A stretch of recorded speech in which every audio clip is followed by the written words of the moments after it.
Hi, it's HardReset and today I'll show you how to change batteries in MICROLIFE BP B6.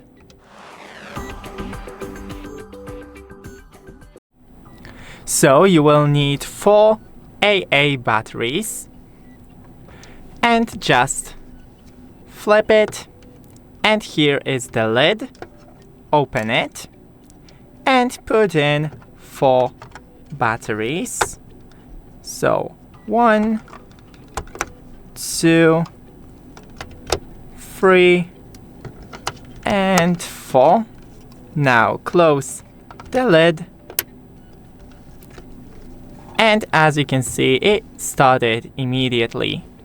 Thanks for watching, don't forget to leave a like and see you in the next one.